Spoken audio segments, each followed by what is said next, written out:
जे जे समृद्धीकडे नेणारं असतं, जे जे माणूसपणाकडे नेणारं असतं, जे जे मूल्य आणि विचार आणि तत्वज्ञानाकडे नेणारे असतं, ते फक्त ग्रंथालयच असतं. तुम्ही कोणत्याही थोर पुरुषांच्या आयुष्यामध्ये डोकवण्याचा प्रयत्न करा, त्याचा प्रारंभ ग्रंथालयापासून झालेला. तो कोणतं तरी एक पुस्तक वाचतो ग्रंथालयात जाऊन आणि तो तिथून विद्वान होतो. नावच बघा, महात्मा फुले महात्मा झाले कारण त्यांनी पेनचं पुस्तक वाचलं होतं.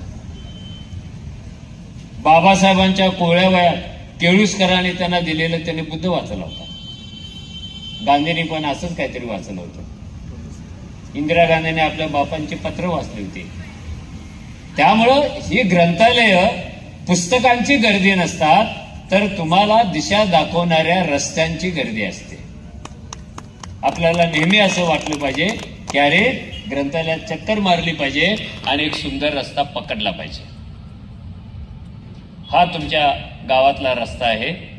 तो आजच्या उद्याच्या पिढीला असे जगण्याचे, लढण्याचे, ज्ञानाचे रस्ते दाखवत राहील. तो दाखवेल याविषयी सुद्धा मी अपेक्षा व्यक्त करतो, तशी खात्रीही बाळगतो.